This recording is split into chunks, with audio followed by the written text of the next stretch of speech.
boiling lentil soup hit Mina's face and chest. She screamed, stumbling backward, her trembling hands trying to wipe the scalding liquid from her skin as it burned through her black uniform. And Kazim bin Khaled laughed, phone out, recording her humiliation like a trophy. "That's what happens when you serve food to your betters with shaking hands," he sneered, his Patek Philippe catching the chandelier light. "You people never learn." Nobody moved. The other waitresses turned away, eyes fixed on their serving trays. They needed their work visas. Wealthy diners suddenly found their wine glasses fascinating, conversations resuming in hushed Arabic and English. In Dubai's Burj Khalifa district, Kazim bin Khaled was untouchable, son of real estate titan Malik bin Khaled, protected by wasta that reached into every police station and courtroom, above consequences, above basic human decency. But across the VIP section, something shifted. A man in a tailored charcoal suit set down his Turkish coffee, unhurried, deliberate. Cold grey eyes locked onto Kazim with unsettling stillness. His face betrayed nothing, but something ancient and lethal flickered behind that gaze. The look of a man who had ordered deaths, watched empires crumble, and feared no one. The dragon tattoo barely visible at his collar seemed to pulse with menace. Viktor Volkov had seen enough, and Kazim bin Khaled had just made the worst mistake of his privileged life. Viktor Volkov rose from his seat with the precision of a man who never rushed and never hesitated. Viktor is about to teach him a lesson. Subscribe now so you don't miss what happens next." Each step across the marble floor was measured, his Italian leather shoes making no sound despite the weight of his presence. Conversations died as he passed. The wealthy recognized power when they saw it, even if they didn't know his name. Mina was still on her knees, whimpering, trying to peel the soaked fabric away from her blistering skin. Kazim stood over her, grinning at his phone screen, replaying the footage. His friends at the adjacent table were cackling, raising their glasses in mock salute. Kazim bin Khaled. Victor's voice cut through the laughter like a blade through silk. The young man's head snapped up. His smile faltered for just a moment before returning, broader, more aggressive. "Do I know you?" "No." Victor stopped 3 feet away, hands relaxed at his sides. "But I know you." Kazim's eyebrows rose. He gestured to his companions, who were watching with the eager anticipation of schoolboys hoping for a fight. "Is that supposed to impress me? Everyone knows who I am." "They know your father's name," Victor corrected, his accent carrying the faint chill of Moscow winters. "You are simply the man who carries it." The smile vanished. Kazim's jaw tightened, his phone lowering slightly. Around them, the restaurant had gone silent. Even the kitchen noise seemed to have stopped. "You want to repeat that?" Kazim stepped forward, close enough that Victor could smell the cognac on his breath. "Do you have any idea who you're talking to?" "A boy playing dress-up in his father's clothes." Victor's gaze didn't waver. "Wearing a custom suit you didn't pay for. Driving a car registered to Malik bin Khaled Holdings. Living in a penthouse your father bought to keep you visible but controlled."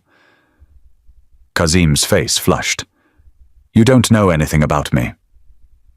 "I know everything about you." Victor tilted his head slightly, the gesture somehow more threatening than any raised voice. "Your position at Gulf Meridian Bank is a courtesy title. You approve loans already vetted by actual bankers. Your Instagram shows a black American Express card, but what you don't post is the credit limit, or the fact that it's a supplementary card linked directly to your father's primary account." The color drained from Kazim's face. Victor continued, his tone conversational, almost gentle. "Every transaction you make pings Malik's phone, every bottle of champagne, every sports car, every watch that costs more than this woman's yearly salary. Your father sees it all. You are not a titan of industry. You are an allowance on legs." One of Kazim's friends shifted uncomfortably. Another looked away. The public humiliation was surgical, precise. "Who the hell do you think you are?" Kazim's voice cracked slightly. He pulled out his phone again, this time scrolling frantically. "I'm calling security. I'm calling my father. You'll be deported by morning." "Make the call," Victor said. His stillness was absolute, a shark in calm water. "But before you do, ask yourself why a man who fears deportation would walk up to you in a room full of witnesses and cameras." Kazim hesitated, thumb hovering over the screen.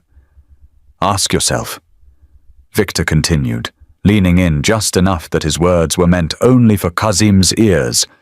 "What kind of man has nothing to lose?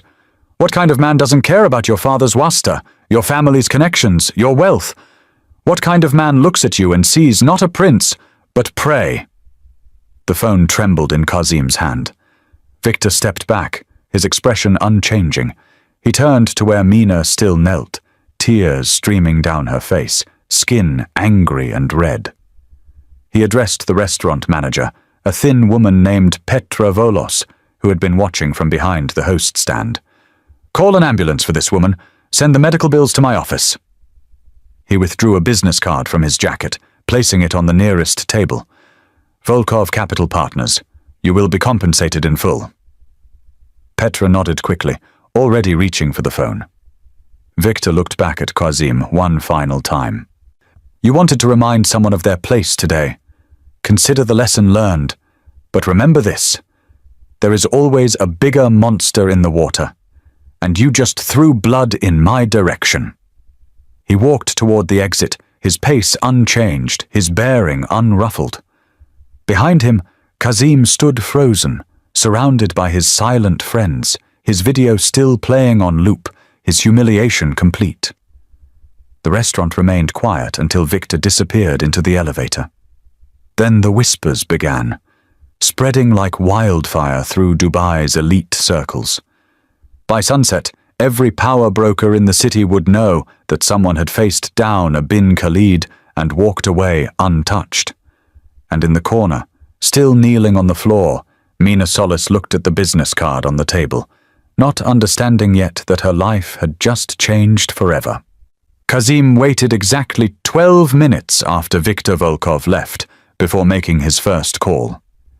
He stood in the men's washroom, hands gripping the marble counter, staring at his reflection. His face was still flushed, his carefully styled hair disheveled from running his fingers through it.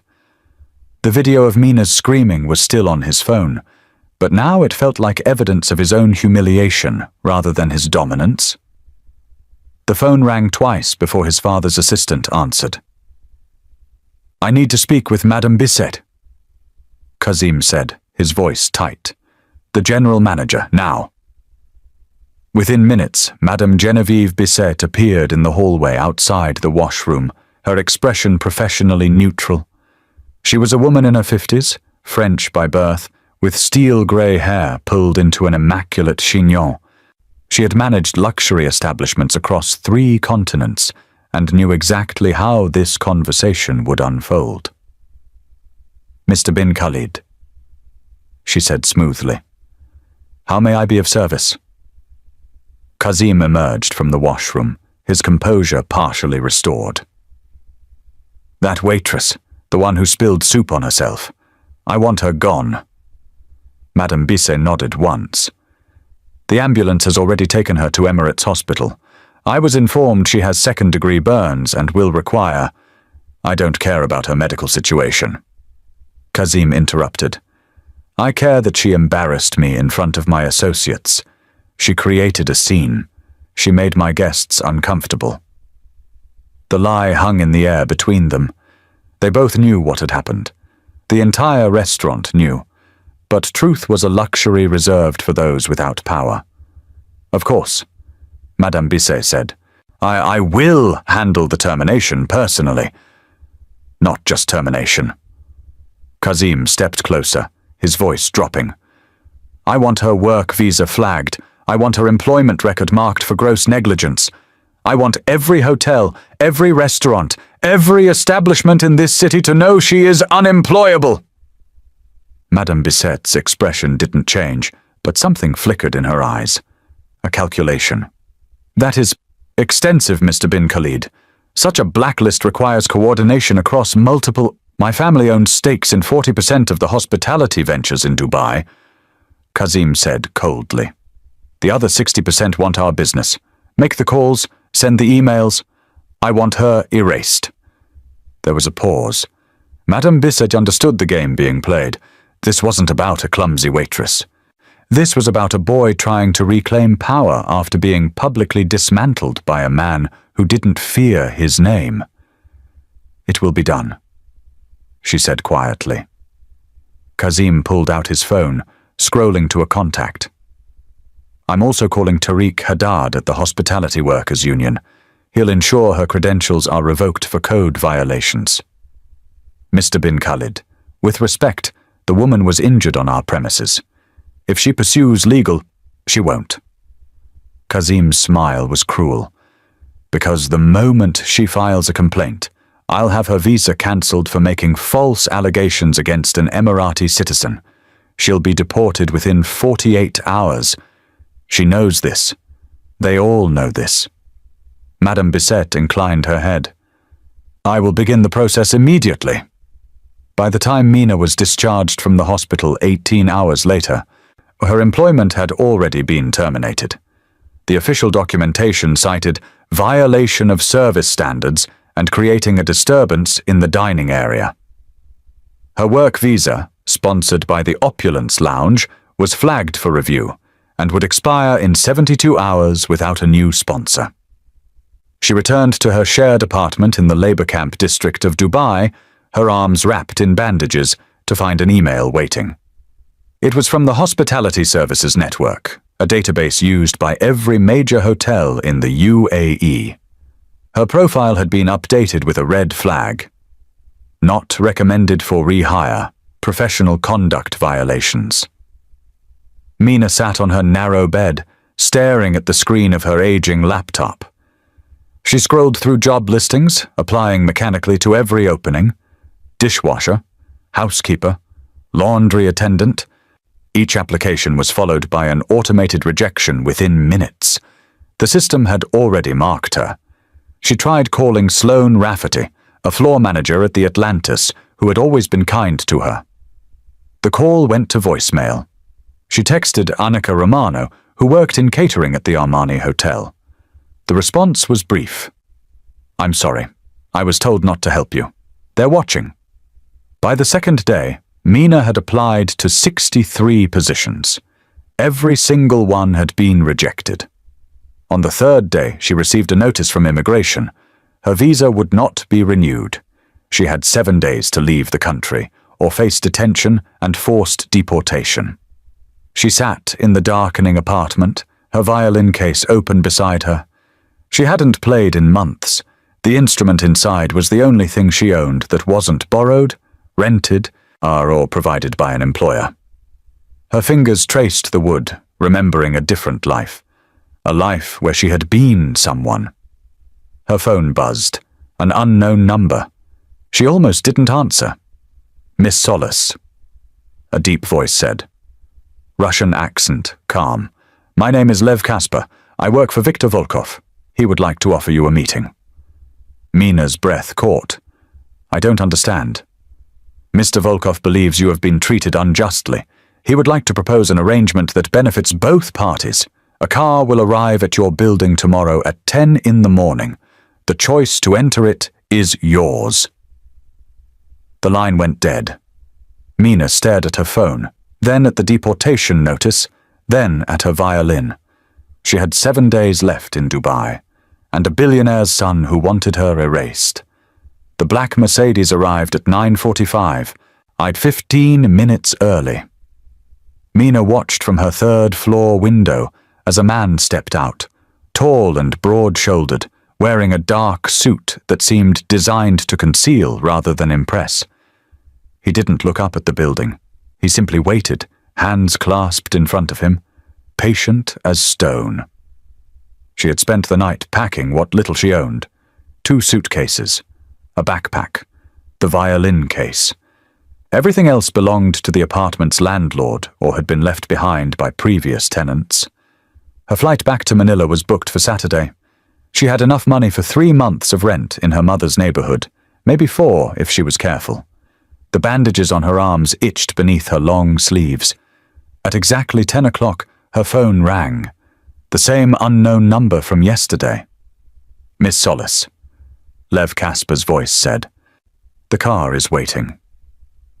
She looked at her packed bags, at the deportation notice on the table, at the violin case that represented everything she had lost and everything she still hoped to become. "I'm coming down," she said quietly. The man by the car opened the rear door as she approached. Up close, he was even more imposing. His face was angular, scarred along the jawline, with eyes that seemed to catalogue every detail about her in a single glance. He wore an earpiece, and she could see the slight bulge of something beneath his jacket. "Miss Solis, I am Silas Vane. Mr. Volkov is expecting you." His voice was surprisingly gentle, a contradiction to his appearance.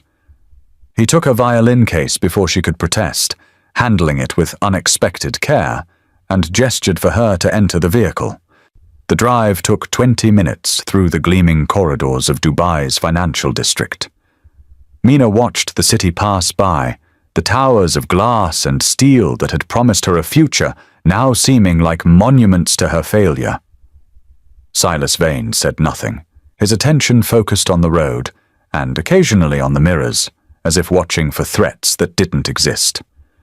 They pulled into the underground garage of a building she recognized from magazines. The Zenith Tower, 73 floors of luxury apartments and corporate offices.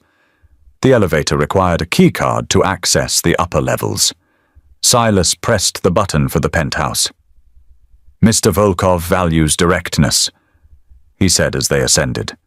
"He will make you an offer. You are free to accept or decline. No pressure, no consequences either way." Mina nodded, not trusting her voice. The elevator opened directly into an apartment that seemed to occupy the entire top floor. Floor-to-ceiling windows offered a panoramic view of the Persian Gulf, the morning sun turning the water into molten gold. The interior was minimalist, expensive in its restraint. Dark wood, neutral tones, art that looked original rather than decorative.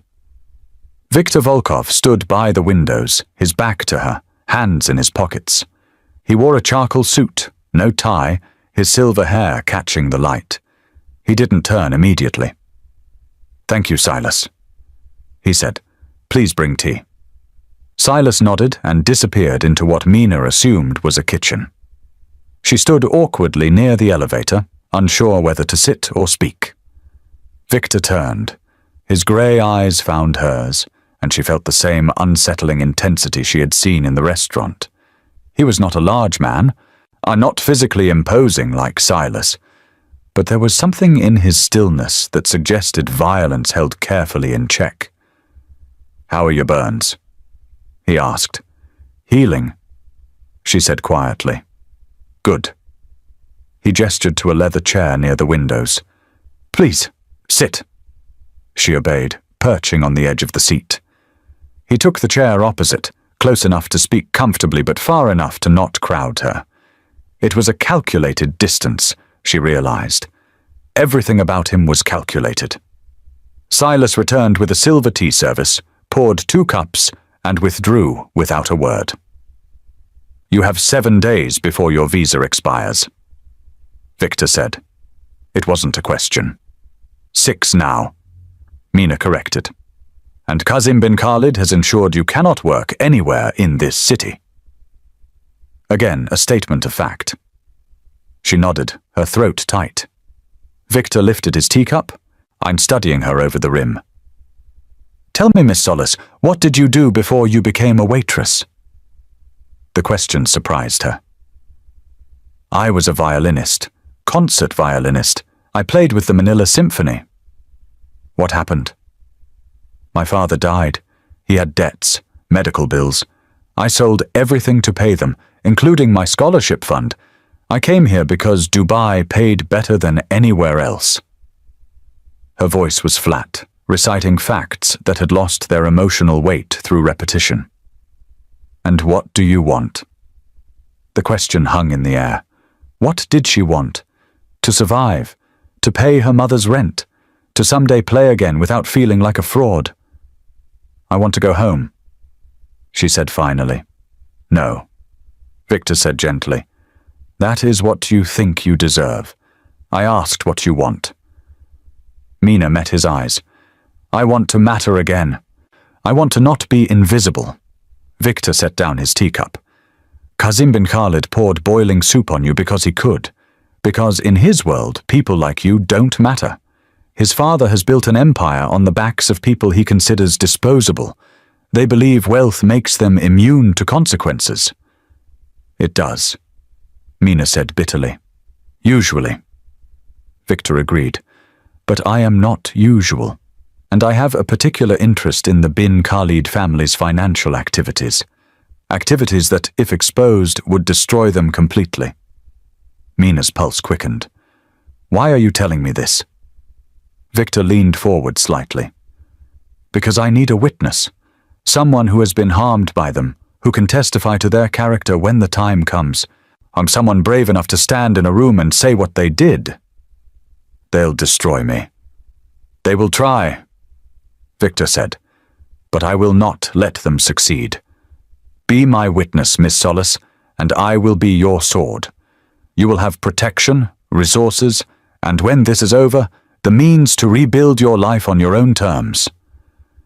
Mina's hands trembled around her teacup. Why me? You could find anyone. Because you are already on their list. Victor said simply.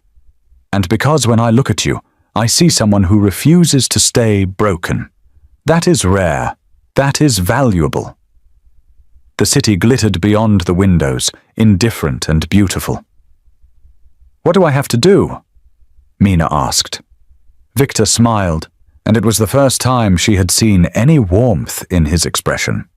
First, he said, you stop packing. The McLaren 765 LT sat in the showroom like a predator at rest, its volcanic orange paint catching the late afternoon sun. Kazim ran his hand along the carbon fiber hood, feeling the subtle texture beneath his palm.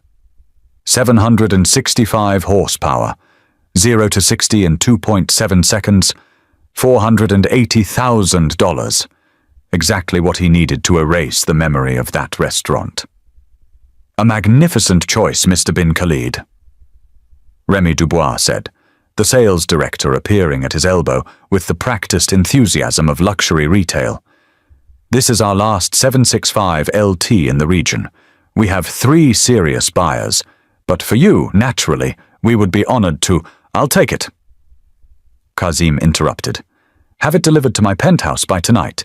Charge the black card. Remy's smile widened. Of course, if you'll just follow me to complete the paperwork. They moved to a private sales office, all glass and brushed aluminum, overlooking the Dubai Marina. Remy's assistant, a young man named Kalen Cross, brought champagne in Baccarat crystal flutes. Kazim didn't touch his. He was scrolling through Instagram, deleting and re-uploading the same photo of his Audemars Piguet Royal Oak, trying to get the engagement numbers higher. Remy returned with an iPad, the purchase agreement already loaded. The total comes to $479,850 plus registration and insurance. Your American Express Centurion card on file. Obviously. Remy tapped the screen, waited. His smile remained fixed, but something changed in his eyes. He tapped again. 1 moment, please. The system is running slowly today. Kazim barely looked up from his phone. 30 seconds passed. Then a minute. Remy excused himself, taking the iPad with him. Kazim heard low voices in the hallway, the tone shifting from casual to concerned. When Remy returned, his expression was carefully neutral. Mr. bin Khalid, I apologize for the inconvenience, but there seems to be a temporary authorization issue with the card. Perhaps an alternative payment method.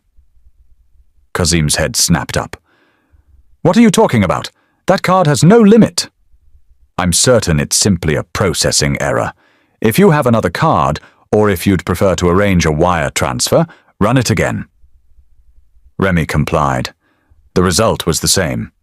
Transaction declined. Ouch. If you love seeing a billionaire get humbled, hit that like button right now. Kazim felt heat rising in his chest. This is ridiculous. Call the bank. Call American Express directly. Of course. Remy stepped out again, and this time Kazim followed, watching through the glass as the sales director spoke on the phone, his expression growing increasingly troubled. Kazim pulled out his own phone, dialing the private banking number reserved for Centurion cardholders. A representative named Idris Belkouri answered on the second ring. Mr. bin Khalid, how may I assist you today? My card is being declined, Kazim said tightly. Fix it. There was a pause, the sound of typing. Sir, I'm showing that your account is currently under administrative review. All transactions above $50,000 require pre-authorization during this period. Administrative review? For what? I don't have those details. Aye, sir. The flag was placed by our compliance department. I can transfer you to... Kazim hung up. He tried his backup card, a Visa Infinite linked to his personal checking account at Gulf Meridian Bank. Same result. Declined. He called the bank directly, his hands beginning to shake. Mr. bin Khalid, the private banker said, her voice professionally sympathetic. Your father's accounts are currently frozen pending a regulatory audit. As your accounts are linked to his primary holdings, they're included in the restriction. What audit? Nobody told me about any audit. The notification was sent to the primary account holder this morning, sir. All wire transfers, large purchases, and credit line access have been suspended until the review is complete. This is standard procedure for how long? The initial review period is 15 business days, but it can be extended if irregularities are found. Kazim felt the walls closing in. This is insane! I need access to my accounts. You still have access for transactions under 10,000 dirhams, sir. Approximately $2,700. For anything above that threshold, you'll need written authorization from... He ended the call, staring at his phone like it had betrayed him. $2,700. He spent more than that on dinner. Across the city, in the executive offices of Volkov Capital Partners, Victor sat behind a desk of black walnut, reviewing reports on 3 monitors. Lev Kasper stood nearby, arms crossed. The asset freeze is in place, Lev said. The UAE Central Bank moved faster than expected. They found discrepancies in the Bin Khalid Investment Fund's quarterly filings, offshore accounts in the Caymans showing unusual liquidity transfers. Discrepancies you helped them find, Victor said mildly. Anonymous tips from a concerned investor. Lev's expression didn't change. The bank's compliance department is very thorough once they start looking. Malik's exposure to over-leveraged real estate projects, the questionable collateral on his commercial loans, the shell companies registered in Gibraltar. It's all there. Victor closed one of the files on his screen. And the Sun. Tried to buy a McLaren an hour ago. Card declined. He's called the bank 6 times, getting angrier each time. Good. Victor stood, moving to the windows. Below, Dubai glittered with the wealth of 1,000 Kazims, all believing they were invincible. Fear makes men sloppy. Anger makes them stupid. Let him feel what it's like to have the world say no. His father will escalate, Lev warned. I'm counting on it, Victor said. Men like Malik bin Khalid only respect power. Right now, he thinks this is a regulatory nuisance. Soon, he'll realize it's a siege, and when he panics, he'll make mistakes. Lev nodded. What about the girl? Silas has moved her to a secure apartment in Business Bay. She starts work tomorrow as a consultant for our foundation. Legitimate employment, legitimate visa. Untouchable. And when Kazim finds out. Victor smiled, cold and certain. Then the real game begins. Kazim's Bentley Continental GT sat in the private garage of his penthouse building, keys in hand, but he couldn't drive it. The fuel card linked to his father's corporate account had been declined at the petrol station. He'd tried to pay cash from the ATM, but his withdrawal limit was now capped at 2,000 dirhams per day. Not enough to fill the tank of a car that consumed premium fuel like water. He sat in the driver's seat, hands gripping the Alcantara steering wheel, staring at nothing. His phone buzzed. His father's name appeared on the screen. "Where are you?" Malik bin Khalid's voice was sharp, controlled, but Kazim heard the edge beneath it. "At home. Why?" "Come to the office. Now." The line went dead. Kazim took an Uber, humiliation burning in his chest as the Toyota Camry pulled up to the headquarters of Bin Khalid Holdings. The building was a monument of glass and titanium, 42 floors overlooking the Dubai Creek, and his father's private office occupied the entire top floor. Malik stood at the windows when Kazim entered, his back rigid, hands clasped behind him. He wore a traditional white kandura, the fabric crisp and immaculate. He didn't turn. "Do you know what a margin call is?" Malik asked quietly. Kazim hesitated. "It's when a bank demands more collateral for a loan." "Correct. We received 17 of them this morning. Our credit lines with HSBC, Emirates NBD, and Commercial Bank of Dubai are all being reviewed simultaneously. Our offshore accounts in the Caymans are frozen pending investigation for potential money laundering violations, and our primary liquidity fund, which holds $300 million in liquid assets, is inaccessible due to regulatory holds." Kazim felt cold. "How is that possible?" Malik finally turned. His face was carved from stone, but his eyes betrayed the storm beneath.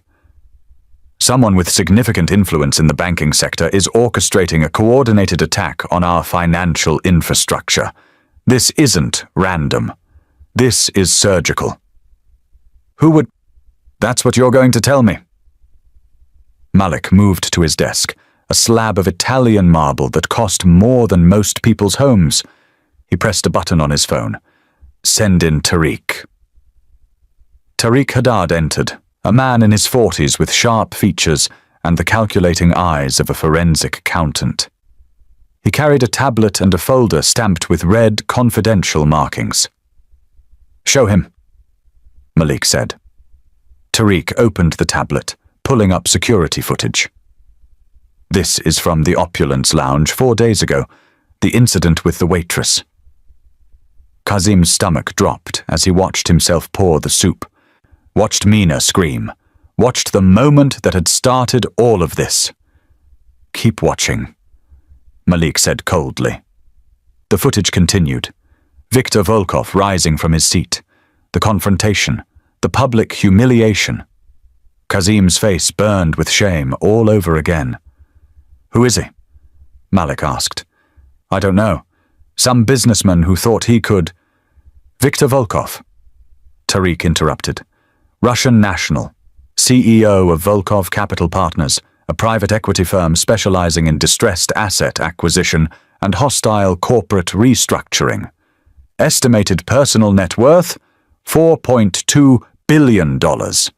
Known associate of the Bratva, though never formally charged. He's been in Dubai for 6 months, quietly acquiring positions in Gulf Meridian Bank, Emirates Real Estate Holdings, and 3 major construction firms." Malik's jaw tightened. "Gulf Meridian is our primary banking relationship." "Correct. Volkov now owns 12% of their voting shares through shell companies registered in Luxembourg and the British Virgin Islands, enough to influence board decisions, enough to request audits." Kazim felt his world tilting. "This is because I embarrassed him in a restaurant?" "No," Malik said, his voice like ice. "This is because you gave him ammunition. The waitress you had blacklisted, Mina Solis. Where is she now?" "Deported. Her visa expired. She's gone." Tariq shook his head. "No. She was scheduled for deportation, but her visa was renewed 3 days ago under a new sponsor." Volkov Foundation for Cultural Arts. She's listed as a program consultant, residing in Business Bay. The pieces clicked together in Kazim's mind. And he's using her against us. Obviously. Malik turned back to the windows. A victim of our family's alleged cruelty. A witness who can testify to character when regulatory bodies start asking questions about our business practices. Volkov isn't just attacking our finances. He's building a narrative. Then we discredit her. Kazim said quickly. We have lawyers. We can say she's lying, that she's being paid to... We do nothing publicly. Malik snapped. Every move we make now is being watched. Our phones are likely monitored. Our emails certainly are. The moment we approach her, it becomes witness intimidation. Tariq cleared his throat. There is another option. Soren Gaunt. Malik's eyes narrowed. The security consultant. He handles delicate situations, quietly, no official record. The room fell silent. Kazim understood what was being proposed, and part of him recoiled. But another part, the part that had been humiliated in public, that had watched his credit cards fail and his power evaporate, felt a savage satisfaction. How delicate?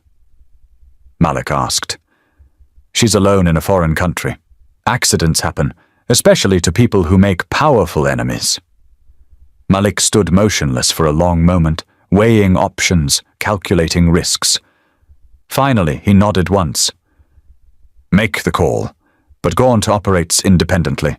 No connection to us, no electronic trail, cash only. Tariq nodded and left the office. Kazim stared at his father. This Russian, Volkov, does he know we're coming? Malik's smile was thin and dangerous. He thinks he's hunting us. He's about to learn that in Dubai the bin Khalids don't hide. We bite back. The Dera spice souk smelled of cardamom and saffron, centuries-old commerce compressed into narrow alleyways where vendors sold turmeric in burlap sacks and frankincense in wooden crates. Mina navigated the crowded passages, a canvas bag over her shoulder, feeling almost normal for the first time in weeks. Silas had suggested she leave the apartment occasionally, maintain routines, avoid looking like someone in hiding. Fear makes you a target. He'd said that morning, demonstrating a simple defensive move in the kitchen of her new residence. Confidence makes you complicated. She'd laughed at the time. Now, as she examined a vendor's display of dried rose petals, she felt the weight of eyes on her back. Two men stood near the alley entrance behind her, both wearing dark clothing inappropriate for the afternoon heat. And a third leaned against the wall to her left, pretending to check his phone. They weren't shopping. They weren't tourists. Mina's pulse quickened. She paid for the rose petals, kept her movements casual, and turned down a side alley that she knew led back to the main road. The men followed. The alley narrowed, the afternoon sun blocked by fabric awnings stretched between buildings. The scent of spices gave way to something sharper. Garbage. Standing water. The sounds of the market faded. She walked faster. Miss Solis. The voice came from ahead. A fourth man blocked the exit, tall and lean with the kind of smile that never reached the eyes. He wore expensive sunglasses, Tom Ford, and his watch was a Breitling Navy timer, money pretending to be casual. Soren Gaunt, though Mina didn't know his name. She stopped, calculating. 3 behind, 1 ahead. Nowhere to run. You've become very difficult to reach, Soren said, removing his sunglasses. His accent was South African, refined. My employer would like to discuss your recent employment situation. I don't have anything to say to the bin Khalids. That's unfortunate. Soren gestured, and the men behind her moved closer. Because they have quite a bit to say to you. Mina's hands tightened on her bag. She thought of Silas that morning, his calm voice explaining leverage points and vulnerable targets. If someone grabs you from behind, don't pull away. That's what they expect. Step into them, drop your weight, Make yourself an anchor instead of a flag." One of the men reached for her arm. She spun, faster than he expected, and drove her elbow into his solar plexus. The impact shocked them both. He stumbled backward, gasping, and she used the moment to swing her bag, weighted with glass jars of spices, into the second man's face. The sound was spectacular. Soren's smile vanished. "Subdue her. Now." The third man was larger, trained, and he didn't make the mistake of underestimating her. He grabbed her wrist, twisting it behind her back, forcing her to her knees on the filthy stones. Pain shot through her healing burns. "Brave," Soren said, crouching in front of her, "but ultimately pointless. You're going to disappear, Miss Solace. A tragic accident? Another foreign worker who couldn't handle the pressure? Your body will be found in a construction site near Jebel Ali, if it's found at all." Mina spat at his feet. Soren stood, brushing imaginary dust from his Armani trousers. "Put her in the van. Make it look like—" The man holding Mina dropped, unconscious, before she understood what had happened. Silas Vane stood behind him, his expression utterly calm, a collapsible baton in his hand. Two more figures materialized from the shadows, Lev Kasper and another security operative Mina didn't recognize. They moved with terrifying efficiency. The first thug Mina had elbowed tried to run. Lev caught him in 3 steps, slamming him against the wall hard enough to crack plaster. The second man, blood streaming from his broken nose, raised his hands in surrender. Soren reached for something beneath his jacket, but Silas was already there, the baton pressing against his throat. "Don't," Silas said quietly. Soren froze, hands visible, calculating odds that weren't in his favor. "You're making a mistake," he said. "I'm a licensed security contractor. This woman is wanted for questioning regarding— You're a thug hired to kill a witness." Lev interrupted, retrieving Soren's weapon, a Sig Sauer P226, and ejecting the magazine. "Unlicensed firearm, attempted kidnapping, assault. The Dubai police would be very interested. The bin Khalids are currently under investigation by the Central Bank, the Ministry of Economy, and the Financial Intelligence Unit." Lev continued. "Their influence is evaporating by the hour. Yours evaporated the moment you touched her." Silas helped Mina to her feet, his eyes scanning her for injuries. "Are you hurt?" "No," she said, though her wrist throbbed and her knees were scraped raw. "How did you know?" "We've been following you since you left the apartment." Silas said. Mr. Volkov suspected they would make a move. He wanted to see how far they'd go." Mina stared at him. "You used me as bait." "We protected you," Lev corrected. "There's a difference. Now we have evidence, witnesses, a direct connection between the bin Khalids and attempted murder." Soren laughed bitterly. "You think this changes anything? Malik owns half the judges in this city." "He owned them," Lev said. "Past tense. His assets are frozen. His credit lines are severed. His political connections are distancing themselves. He's bleeding out financially and everyone can smell it." One of Victor's security team was filming the entire conversation on his phone. Another was zip-tying the unconscious men. Silas turned to Soren. "You have 2 choices. Cooperate with us, testify against Malik bin Khalid, and we'll ensure you're on a plane to Johannesburg by morning. Or refuse, and we hand you to the authorities with enough evidence to keep you in Al-Awiyah prison for the next decade." Soren looked at Mina, then at the men restraining his team, then at the phone camera documenting everything. "What do you want me to say?" he asked quietly. Lev smiled. "Everything." An hour later, Mina sat in Victor's penthouse office, a glass of water in her shaking hands. Her knees were bandaged, her wrist was wrapped in ice. Victor stood by the windows, silent, watching the city. "You knew they'd come for me," Mina said, her voice flat. "Yes. And you didn't warn me." If I had warned you, your fear would have shown. They would have sensed the trap. He turned to face her. I promised you a sword, Miss Solace, not a shield. Swords draw blood. Mina met his eyes. Next time I want to know the plan. Victor's expression softened, just slightly. Next time, he said, you'll help write it. The documents covered Victor's desk like evidence at a crime scene. Financial statements, wire transfer records, offshore account ledgers printed on expensive paper that somehow made the numbers feel more damning. Mina stood beside him, her bandaged wrist still throbbing, trying to make sense of the columns and codes. This is the Meridian Gulf Investment Fund, Victor said, pointing to a spreadsheet. Malik bin Khalid's flagship venture. On paper, it manages $2.4 billion in assets. Real estate portfolios, commercial developments, infrastructure projects across the Emirates. Mina nodded, though the numbers were almost incomprehensible. Victor pulled up another document. This is the actual asset ledger, the real one. Not the version shown to investors, but the one Tariq Haddad keeps on an encrypted server. How did you? Tariq is very good at his job, but my people are better.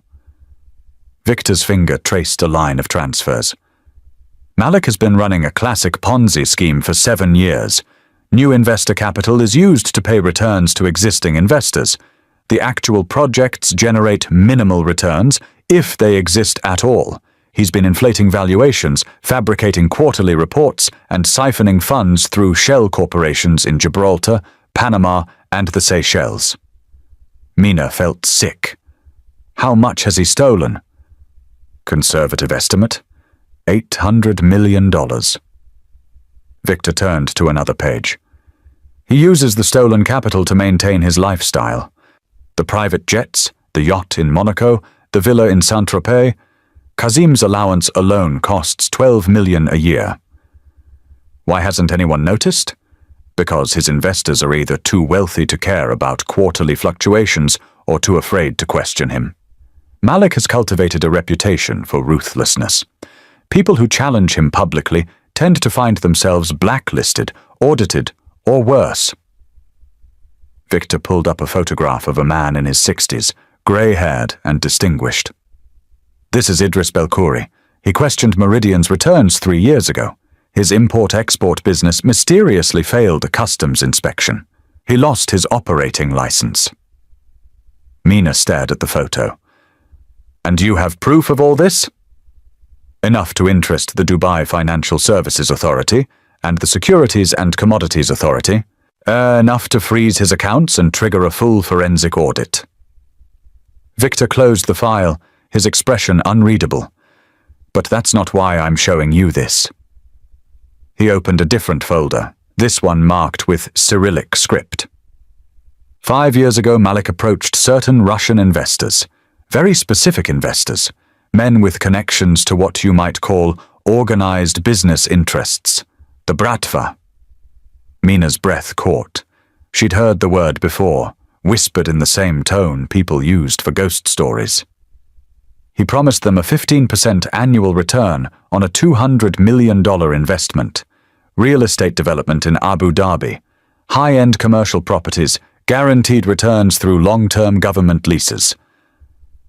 Victor's voice remained calm, but something cold entered his eyes. The properties were never built. The government leases were fabricated. Malik took their money, paid them modest returns for 2 years using other investors' capital, then claimed the project was delayed due to regulatory issues. He stole from the Bratva. Mina said slowly. He stole from my Bratva.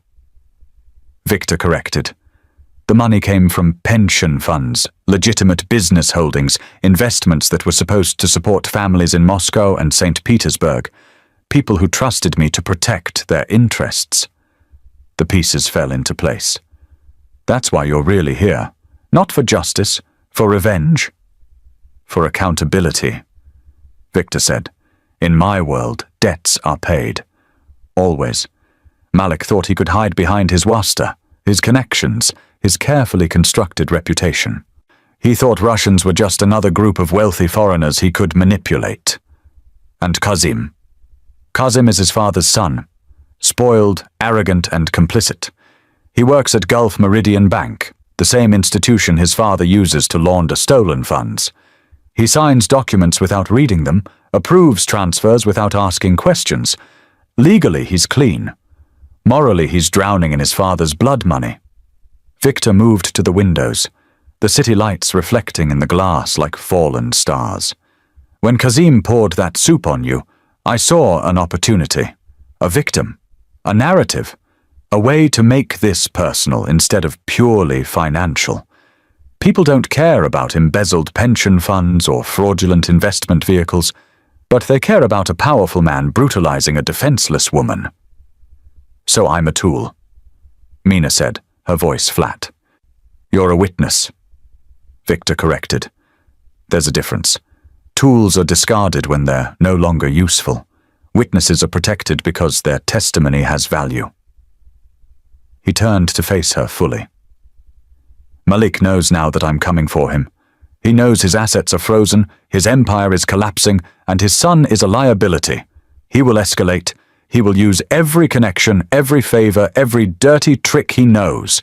And when that fails, he will try to eliminate anyone who can testify against him. Including me. Especially you, which is why you need to understand what you're really part of. This isn't a simple revenge story. This isn't a rich man punishing a bully. This is a blood feud between two organizations that don't forgive and don't forget. The Bin Khalids have already tried to kill you once. They will try again. Mina looked at the documents, at the proof of years of theft and manipulation, at the photographs of investors who'd lost everything. What happens when you win? She asked.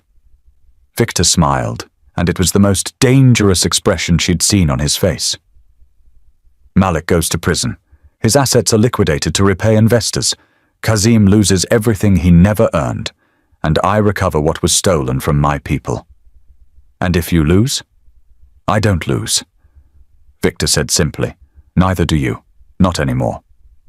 Mina picked up one of the documents, a transfer record showing $20 million moving from Dubai to the Cayman Islands, then to 3 different shell companies in the span of 48 hours. The sophistication was staggering.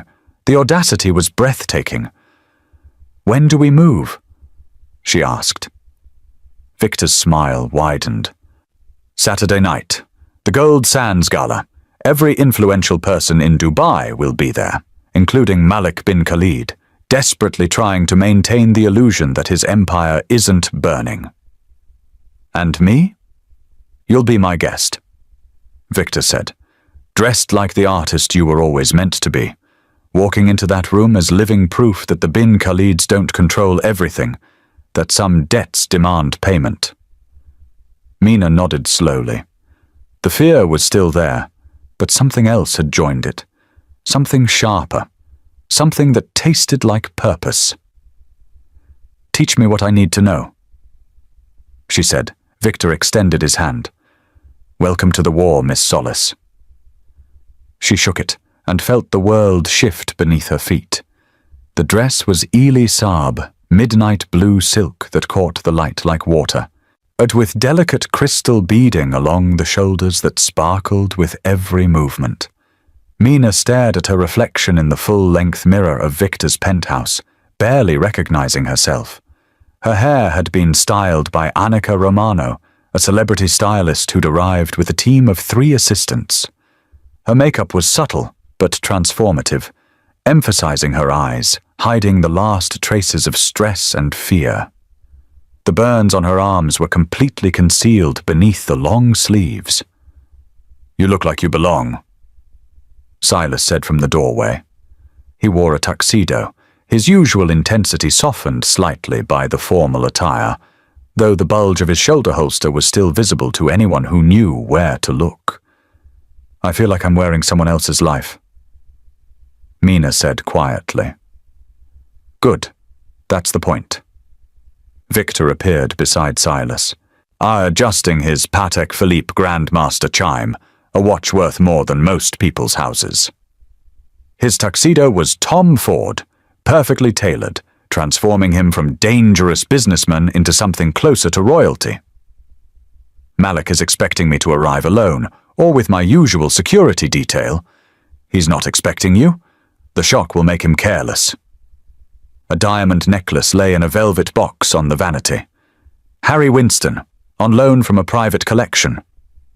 Victor lifted it, the stones catching the light like captured stars. "May I?" he asked. Mina nodded, turning so he could fasten the clasp. His fingers were surprisingly gentle. The weight of the diamonds settled against her collarbone, cool and impossibly expensive. $2.3 million, Victor said, reading her thoughts. Insurance requires 3 security personnel just for the necklace. You're now the most valuable person in the room. I'm terrified, Mina admitted. Good, Victor said again. Fear keeps you sharp. Just remember, you've already survived the worst they can do. Everything after this is just theatre. The Burj Al Arab shimmered against the night sky, its sail-shaped silhouette illuminated in gold and white. The Gold Sands Gala was being held in the hotel's Royal Suite, a venue that cost $75,000 just to rent for the evening. Luxury vehicles lined the entrance, a parade of Rolls-Royces, Bentleys, and Maybachs disgorging guests in evening wear that collectively cost more than small nations. Victor's Mercedes S-Class Maybach pulled up precisely at 8:30. The valet opened Mina's door, and she stepped out into a storm of camera flashes. Photographers lined the red carpet, capturing every arrival for Dubai's society pages. Silas and Lev Casper flanked them at a discreet distance, their eyes constantly scanning the crowd. Inside, the ballroom was a masterpiece of excessive wealth. Crystal chandeliers the size of small cars hung from gilded ceilings. Ice sculptures shaped like dhows held caviar on beds of crushed diamonds. A string quartet played Vivaldi in one corner, while white-gloved servers circulated with Krug champagne and Osetra caviar on mother-of-pearl spoons. Malik bin Khalid stood near the center of the room, surrounded by investors and government officials, performing the role of gracious host. He wore a custom kandura with gold embroidery, projecting confidence and stability. Kazim stood beside him in a Brioni tuxedo, his smile tight, his eyes constantly moving. They hadn't seen Victor yet. The crowd parted naturally as Victor entered, Mina's hand resting lightly on his arm. Conversations stuttered and died. Heads turned. The whispers began immediately, spreading through the ballroom like wildfire. That's Victor Volkov. Is that the waitress, the one from the restaurant? What is she doing here? Malik saw them. His expression didn't change, but something flickered in his eyes. Calculation, fury, fear. Kazim went pale, his champagne flute frozen halfway to his lips. Victor walked forward with Mina, unhurried, acknowledging acquaintances with subtle nods. Sloane Rafferty, a journalist from Bloomberg, intercepted them near the bar. Mr. Volkov, can I ask who your guest is this evening? Miss Mina Solis, Victor said smoothly. A consultant with the Volkov Foundation for Cultural Arts, and a violinist of extraordinary talent. Sloane's eyes widened with recognition. She glanced at Kazim, then back to Mina, putting the pieces together. Malik approached, his smile carved from ice. Mr. Volkov, what an unexpected pleasure. Malik. Victor's tone was cordial, almost warm. Thank you for hosting such a magnificent event. The investors must be thrilled with Meridian's performance this quarter. The barb was subtle but unmistakable. Several nearby guests shifted uncomfortably. Meridian's performance had been the subject of intense speculation since the asset freeze. Business is always strong, Malik said. His eyes moved to Mina, lingering on the Harry Winston necklace, or the Eli Saab gown, the transformation. And your companion is lovely. Have we met? Briefly, Mina said, her voice steady despite her racing heart. "At the Opulence Lounge. You may not remember. I was wearing a different uniform." The silence that followed was exquisite. Kazim stepped forward, his face flushed. "Father, we should—" "Not now," Malik said quietly, his smile never wavering. Victor checked his watch. "The speeches begin in 10 minutes, I believe. I'm very much looking forward to your remarks about fiduciary responsibility and investor trust." Malik's jaw tightened imperceptibly. A server approached with champagne. Victor took 2 flutes, handing one to Mina. He raised his glass in a toast, his voice carrying across the immediate vicinity. "To transparency," he said, "and to the truth that always finds the light." Malik raised his glass, trapped by social convention, forced to participate in his own execution. "To truth," he echoed, and drank. Victor smiled, and Mina knew the real performance was about to begin. Malik bin Khalid took the stage at 9 o'clock precisely, commanding the room with practiced ease. The LED screens flanking the podium displayed the Meridian Gulf Investment Fund logo, gold lettering over images of Dubai's skyline. His speech was smooth, rehearsed, designed to reassure. "In times of market volatility, fiduciary responsibility is paramount," he said, his voice resonating through the ballroom's premium sound system. "Our investors trust us with their capital, and we honor that trust through transparent reporting, conservative asset allocation, and unwavering commitment to ethical practices." Mina felt Victor's hand tighten slightly on her arm. A signal. Across the room, Lev Kaspar stood near the audiovisual control booth, his phone pressed to his ear. The technician beside him nodded, fingers moving across a tablet. The screens flickered. Malik continued, oblivious. "This quarter, Meridian achieved returns of 8.3%, outperforming regional benchmarks by—" The screens changed. His presentation vanished, replaced by a spreadsheet. Bank transfer records, dozens of them, highlighted in red. Malik stopped mid-sentence. The room's attention shifted from the speaker to the screens. Whispers began. Confused at first, then alarmed as people started reading the data. "Wire transfer. Meridian Gulf to Gibraltar Holdings LLC. $23 million. Someone read aloud. Cayman International Bank to Panama Shell Corporation 15 million. The next screen showed side-by-side comparisons.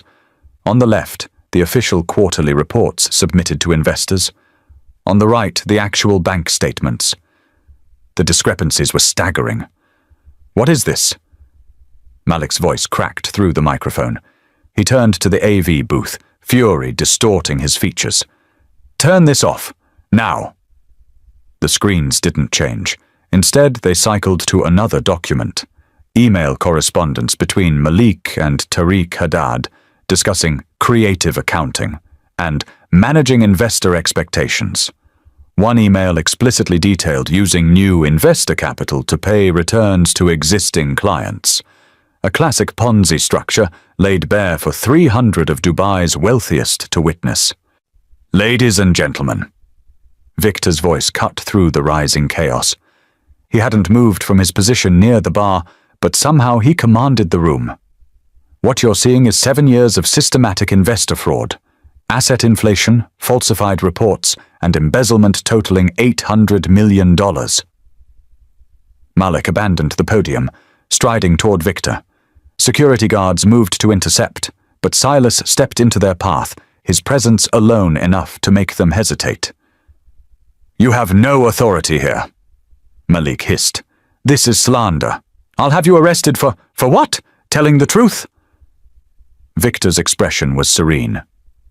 The Dubai Financial Services Authority received these documents 3 days ago. The Securities and Commodities Authority has been conducting a parallel investigation. The evidence is currently being reviewed by the public prosecution. The ballroom doors opened. Not service staff. Police. Dubai CID officers in their distinctive uniforms, led by a senior inspector Mina didn't recognize. Behind them, suited officials from the financial regulatory authorities. The inspector approached Malik directly. Malik bin Khalid, you are under arrest for securities fraud, money laundering, and embezzlement. You have the right to legal representation. Finally, do you think 10 years in prison is enough for these two? Let me know in the comments. This is absurd, Malik said, but his voice had lost its power. Do you know who I am? One phone call and your career. Your phone calls no longer carry weight. The inspector said calmly. Your assets are frozen. Your political connections have distanced themselves. And your wasta means nothing when confronted with documented evidence of criminal activity. Kazim tried to slip toward a side exit. Lev Kasper materialized in front of him, blocking his path. Kazim bin Khalid, another officer said, approaching with handcuffs. You are also under arrest for complicity in financial fraud and money laundering. Your signatures appear on 47 fraudulent transfer authorizations processed through Gulf Meridian Bank. I didn't know what I was signing, Kazim protested. My father, he made me. You'll have the opportunity to explain that to the prosecutor, the officer said, securing the handcuffs with practiced efficiency. The ballroom had descended into controlled pandemonium. Investors surrounded the regulatory officials, demanding answers. Journalists filmed everything on their phones. Sloane Rafferty was already typing furiously on her iPad, her Bloomberg breaking news alert probably already drafted. Malik locked eyes with Victor one final time as the officers led him towards the exit. You think this is over? I have lawyers. I have resources you can't imagine. I will bury you. Your resources are seized assets, Victor said quietly. Your lawyers will abandon you when the retainer checks bounce, and I have something you never understood. Patience. I don't need to bury you, Malik. You've buried yourself. I just provided the evidence. As they passed Mina, Kazim stared at her, with something between hatred and disbelief. She met his gaze without flinching, remembering the scalding soup, the humiliation, the burns that still sometimes ached in the cold. This is her fault, Kazim spat. That waitress, her name is Mina Solace, Victor interrupted. And she is the reason you learned that consequences exist. The police escorted both men from the ballroom. The crowd parted silently, phones capturing every moment. Tomorrow, this would be international news. The fall of one of Dubai's most prominent families, exposed in front of the city's elite. Victor turned to Mina, offering his arm. Shall we? We're leaving, she asked. Our work here is finished. The prosecutors have everything they need. Soren Gaunt's testimony, the financial records, the documented evidence of attempted murder.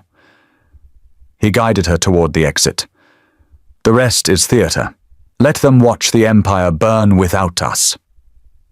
As they walked through the ballroom, past the shocked investors and frantic journalists, past the screen still displaying the evidence of years of fraud, Mina felt something shift inside her. She had walked into this room as a witness. She was leaving as something else entirely. Victor's driver waited outside, the Maybach's door already open. Where to? Mina asked. Victor smiled. Wherever you choose, Miss Solace. You're free now. The Solace Conservatory opened 6 months later in Business Bay, funded by Mina's settlement from the Bin Khalid asset liquidation.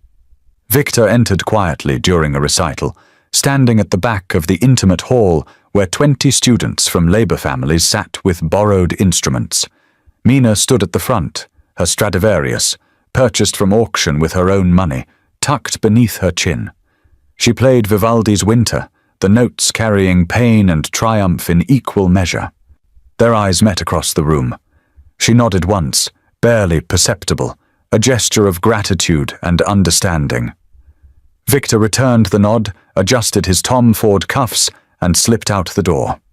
Behind him, the music continued, no longer haunted by fear.